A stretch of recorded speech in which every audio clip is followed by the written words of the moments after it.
بسم اللہ الرحمن الرحیم۔ السلام علیکم۔ چنگیز خان کون تھا؟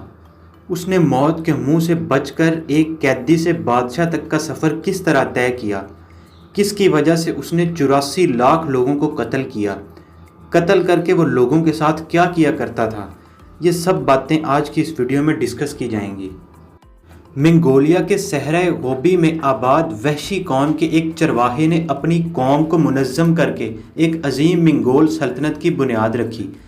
وہ چرواہے یسوگی کا بیٹا تیموجن تھا، جو تاریخ میں چنگیز خان کے نام سے مشہور ہوا۔ تیموجن 1162 میں دریائے اونان کے کنارے پر واقع دلون بولڈوگ کے مقام پر پیدا ہوا۔ چنگیز خان ابھی کم سن ہی تھا کہ 1167 میں ان کا باپ یسوگی دشمنوں کی سازش کا شکار ہو گیا اور اسے زہر دے کر ہلاک کر دیا گیا۔ تیموجن کا بچپن انتہائی قسم پرسی میں گزرا۔ باپ کے مرنے کے بعد قبیلے کے ایک شخص تیجود کے ورگلانے پر اکثریت نے اس خاندان کا ساتھ چھوڑ دیا۔ تیجود سے تعلق رکھنے والے افراد قبیلے کی قیادت اپنے ہاتھوں میں لینا چاہتے تھے۔ اپنی جان بچانے کے لیے تیموجن اور اس کا بھائی دشمنوں سے بچ کر زندگی گزارنے لگے۔ اس دوران انہوں نے دریائے اونان سے شکار کیے ہوئے پرندے، جانور اور مچھلیاں کھا کر خود کو زندہ رکھا۔ تیموجن جوان ہوا تو تیجود کو اس کے خاندان کے زندہ بچ جانے کا پتہ چلا۔ دشمنوں نے اس کی تلاش جاری رکھی۔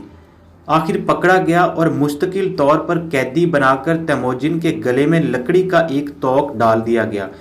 یہ تیموجن یعنی چنگیز خان کی زندگی کے سب سے کمزور لمحات تھے، جو موت اس کے سر پر منڈلا رہی تھی اور وہ بے بسی کی تصویر بنا اپنی زندگی کی باقی ماندہ سانسیں گن رہا تھا۔ اس وقت کوئی سوچ بھی نہیں سکتا تھا کہ کال کوٹھڑی کا یہی قیدی ایک دن تاریخ عالم کی سب سے بڑی سلطنت کی داغ بیل ڈالے گا اور دنیا اس کے نام سے لرزے گی۔ ایک شام جب قبیلے کے لوگ دریائے اونان کے کنارے جشن منا رہے تھے تو چنگیز خان کو اندھیرے میں بھاگنے کا موقع مل گیا۔ وہ دریا میں کود پڑا اور فرار ہونے میں کامیاب ہو گیا۔ چنگیز خان کی شادی کنکرت قبیلے کے سردار کی بیٹی بورٹا سے ہوئی، جو اپنے ساتھ جہیز میں صرف ایک سیاہ ریچھ کی کھال لائی تھی۔ کیونکہ وہ برفانی علاقے میں رہتے تھے، اس لیے سردی سے بچنے کے لیے اس کی بیوی ریچھ کی کھال لائی تھی۔ اس کے علاوہ وہ لوگ 12 سنگوں کا شکار بھی کیا کرتے تھے۔ دجامکا چنگیز خان کا دودھ شریک بھائی اور گہرا دوست تھا۔ پھر دونوں کے تعلقات کشیدہ ہو گئے۔ دجامکا سے قطع تعلق کے فوراً بعد تیموجن نے منگولیا سلطنت، جو کہ اس وقت بہت سے قبائل میں بٹ چکی تھی، اس کے تمام قبائلی سرداروں کو اکٹھا کیا اور دوسرے علاقوں کو فتح کرنے پر غور کرنے لگا۔ اس دوران اس نے تمام سرداروں کو جنگ کے کچھ قوانین بھی بتائے۔ اس کی دانش مندی کو دیکھ کر تیموجن کو 1206 میں منگولیا کے سرداروں نے حکمران تسلیم کر کے چنگیز خان حکمران عالم کا خطاب دیا۔ چنگیز خان نے جو جنگ کے قوانین بنائے وہ رہتی دنیا تک آنے والے تمام بادشاہوں کے لیے مشعل راہ بنے رہے۔ اب چنگیز خان منگولیا کا حاکم بن گیا۔ اس نے اپنی عسکری طاقت کی از سر نو تعظیم کی اور اپنے آپ کو اس قابل بنا لیا کہ غیر ملکی فتوحات کا سلسلہ شروع کرے۔ چنگیز خان اور اس کے لشکر کے لوگ حقیقی معنوں میں خونخوار تھے۔ جب ان کے سپاہیوں کو پانی کی قلت کا سامنا ہوتا تو وہ اپنی پیاس بجھانے کے لیے گھوڑے کی پیٹھ پر خنجر مار کے خون چوس لیتے اور اس طرح اپنی پیاس بجھاتے تھے۔ چنگیز خان 1205 میں تنگود، جو کہ چائنا کا علاقہ تھا، پر حملہ آور ہوا۔ یہ علاقہ یلو ریور کے کنارے واقع تھا۔ 1211 سے 1215 تک یلو ریور کے شمال کا سارا علاقہ اس کے قبضے میں آ چکا تھا اور اب وہ چین کے باقی علاقوں سے بھی آشنا ہو چکا تھا۔ چنگیز خان نے چین کے لوگوں میں جو ڈر اور خوف کی دہشت پھیلائی، وہ تاریخ میں اس کے ہیبت ناک ہونے کی اپنی مثال آپ ہے۔ چنگیز خان نے چینی شہنشاہ کے سامنے اپنے چیلنجز پیش کیے، جو اس نے منظور کر لیے، اور اپنی بیٹی کی شادی چنگیز خان سے کر دی اور خراج بھی ادا کیا۔ سلطنت خوارزمی کے چند مسلمان تاجر تاتار گئے۔ ان کی واپسی کے موقع پر چنگیز خان نے اپنے کئی سو آدمی ان کے ساتھ کر دیے اور علاء الدین محمد خوارزمی شاہ کو پیغام بھیجا کہ یہ لوگ آپ کے ملک میں خرید و فروخت کریں گے تاکہ دونوں ملکوں کے مابین خیر سگالی کے تعلقات کی بنیاد بڑھ سکے۔ ان تاجروں پر خوارزمی شاہ کے سرحدی حاکم غیر خان نے سختی کی اور انجام پر غور کیے بغیر مال ضبط کر کے ان کا قتل کر دیا۔ اس پر چنگیز خان نے خوارزمی شاہ کے ہاں قاصد بھیجا کہ وہ غیر خان کو قصاص کے لیے اس کے حوالے کر دے۔ خوارزمی شاہ اس پر آمادہ نہ ہوا بلکہ چنگیز خان کے قاصد کو بھی قتل کر دیا اور اس کے باقی ہمراہیوں کی مونچھیں، داڑھی، بال اور پلکیں اتروا کر ان کا منہ کالا کر کے چنگیز خان کے پاس بھجوا دیا۔ چنگیز خان اس وقت سورج کی پرستش کر رہا تھا۔ اس نے آدمیوں کی یہ کیفیت دیکھی تو طیش میں آ کر کہا، جب اس فلک لازوال پر 2 آفتاب نہیں ہو سکتے تو اس زمین پر بھی 2 خاقان نہیں ہوں گے۔ اب میں رہوں گا یا پھر خوارزمی شاہ۔ اس نے دنیا فتح کرنے کی ٹھان لی، تاہم اس نے اپنی فوج تیار کی اور حملہ کر دیا۔ علاء الدین محمد خوارزمی چنگیز خان کا مقابلہ نہ کر سکا اور وسط ایشیا پر منگولوں کا قبضہ ہوتا چلا گیا۔ بلخ، بخارا، سمرقند، آذربائیجان، ترکستان، تبریز، شاہ پور اور خراسان سب خاک کا ڈھیر بن گئے اور خوارزمی شاہ بحریہ خزر کے جزیرے میں گمنامی کی موت مرا۔ اس دوران چنگیز خان نے 84 لاکھ لوگوں کا قتل عام کیا۔ اس کی سلطنت شمالی چین سے جورجیا تک پھیلی ہوئی تھی۔ وہ 6500 کلومیٹر رقبے کا مالک بن گیا۔ دوستو، یہ سب اس کے جنگی اصولوں کی وجہ سے ممکن ہوا۔ اس کے ہر سپاہی کے پاس 3 گھوڑے تھے۔ اس دوران جب ایک گھوڑا تھک جاتا تو وہ اسے ذبح کر کے اس کا خون خود پیتے اور باقی گھوڑوں کو پلا دیتے اور گوشت محفوظ کر لیتے، یوں خود دوسرے گھوڑے پر سوار ہو جاتے۔ دوسرا، ان کی ٹیکنیک باقیوں سے بالکل مختلف تھی۔ دوستو، منگول فوج یا تاتاری فوج وہ پہلی فوج تھی جو گھوڑے پر بیٹھ کر تیر چلا سکتی تھی۔ اس سے پہلے لوگ اس ٹیکنیک سے ناواقف تھے۔ علاء الدین محمد خوارزمی کے بعد اس کا زیرک بیٹا سلطان جلال الدین محمد خوارزمی منگولوں سے نبرد آزما رہا۔ چنگیز خان نے خود اس کا تعاقب کیا۔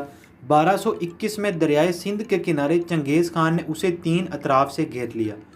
اسے توقع تھی کہ اب موت سے بچنے کے لیے جلال الدین خوارزمی ہتھیار ڈال دے گا اور جان بخشی کی درخواست کرے گا، لیکن وہ قابل فخر سپہ سالار اپنی زندگی کی پرواہ نہ کرتے ہوئے گھوڑے سمیت دریائے سندھ میں کود پڑا اور بڑی تیزی سے تیرتا ہوا نکل گیا۔ چنگیز خان یہ منظر دیکھ کر دم بخود رہ گیا اور اپنے بیٹوں سے مخاطب ہو کر کہا، ہر باپ کا بیٹا ایسا ہونا چاہیے۔ دوستو، چنگیز خان کا لشکر بہت ہی ظالم تھا۔ جب بھی یہ لوگ کوئی علاقہ فتح کرتے تو اس علاقے کے لوگوں کو مار کر ان کی لاشوں اور کھوپڑیوں سے مینار بنایا کرتے تھے۔ جنگ کے دوران بچوں، بوڑھوں اور یہاں تک کہ جانوروں کو بھی قتل کر دیتے۔ چنگیز خان نے اپنے چھوٹے بیٹے طولائی کو خراسان کی تسخیر کے لیے روانہ کیا۔ طولائی نے مرو کے مقام پر 7 لاکھ مرد، عورتیں اور بچے موت کے گھاٹ اتارے۔ بعض مورخ قتل ہونے والوں کی تعداد 13 لاکھ بتاتے ہیں۔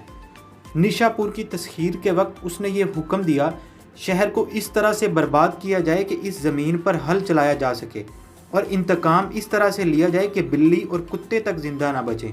بعد ازاں چنگیز خان کے پوتے ہلاکو خان نے 1258 میں بغداد پر حملہ کر کے اس مرکز علم و فن کی اینٹ سے اینٹ بجا ڈالی اور وہاں تاریخ کے سب سے بھیانک قتل عام کا بازار گرم کیا۔ اس کا یہ حملہ سقوط بغداد کے ساتھ ساتھ عباسی خلافت 753 سے 1258 کے زوال کا بھی باعث بنا۔ چنگیز خان اپنے دور کا اعلیٰ ایڈمنسٹریٹر تھا۔ اس نے منگولوں کے لیے ایک قومی جھنڈے کی تشکیل کی جس میں 9 بنیادی قبائل کو ظاہر کیا گیا۔ جھنڈے کا رنگ سفید اور اس کے درمیان سیاہ چاند تھا۔ چنگیز خان کے اپنے خاص محافظین کی تعداد 10,000 تھی۔ ان کا انتخاب قبائلی اشرفیہ کی اولاد میں سے کیا جاتا تھا۔ لشکروں کی عسکری تربیت اور فوجی چالوں کی مشق شکار کی صورت میں کی جاتی تھی۔ چنگیز خان نے اہم فرامین اور واسقوں پر مہریں لگانے کا فرمان بھی جاری کیا اور اس سلسلے میں مہردار کا عہدہ قائم کیا۔ اس نے باقاعدہ دیوان کا اہتمام کیا جس میں منگولوں کے علاوہ ایرانی اور چینی ملازم بھی تھے۔ امور مملکت سے متعلق اہم داخلی اور خارجی معاملات دیوان میں طے پاتے تھے۔ چنگیز خان نے امور سلطنت سے متعلق قواعد و ضوابط بھی ترتیب دیے۔ وہ کہا کرتا تھا کہ ہر وہ شخص جو ایک گھر کی دیکھ بھال کر سکتا ہے وہ پوری سلطنت کے کاروبار کو بھی چلا سکتا ہے۔ چنگیز خان شمنی اسم کا پیروکار تھا۔ وہ مختلف مذاہب اور ادیان کے علماء سے گفت و شنید کرتا۔ بخارا پہنچا، وہاں کے مسلمان علماء کو طلب کر کے ان سے مذہبی مسائل پر گفتگو کی۔ جو معلومات ان لوگوں نے باہم پہنچائی اس سے چنگیز خان بہت خوش ہوا۔ مسلمان تاجروں کو اس نے مراعات دیں۔ وہ تجارتی تعلقات قائم رکھنے کو بہت اہمیت دیتا تھا۔ چنگیز خان نے حکم دیا کہ شاعر اسلامی پر آزادی سے عمل کیا جا سکتا ہے، جو اس وقت تک مشرقی اور مغربی ترکستان میں ممنوع تھی۔ اب ہر جگہ اذان دی جانے لگی۔ چنگیز خان کافر ہوتے ہوئے بھی روادار تھا، اپنے لطف و کرم سے خاص و عام کی دل جوئی کرتا۔ چنگیز خان جانتا تھا کہ بزم کا آئین کیا ہوتا ہے۔ اگست 1227 میں چنگیز خان ایک جنگی مہم کے دوران اس دار فانی سے کوچ کر گیا، جس کے بعد اس کے بیٹوں نے اس کے غلاموں، بیویوں اور گھوڑوں کو قتل کر دیا اور خزانے سمیت کسی نامعلوم جگہ پر دفن کر دیا۔ یوں چنگیز خان کی قبر 800 سال تک دنیا کی نظروں سے اوجھل رہی، مگر اکتوبر 2004 میں پہلی دفعہ اس کا مقبرہ دریافت ہوا اور لوگوں کو اس کی شان و شوکت اور مال و دولت کا اندازہ ہوا۔ چنگیز خان کہا کرتا تھا کہ میں پوری دنیا فتح کر سکتا ہوں لیکن اپنی تقدیر سے نہیں لڑ سکتا، اور یہی انسان کی اس دنیا میں حقیقت ہے کہ وہ دنیا کو فتح کر سکتا ہے، ظلم و ستم کی داستان رقم کر سکتا ہے، لیکن اپنی تقدیر سے نہیں لڑ سکتا۔ آخر کار اسے مرنا ہے۔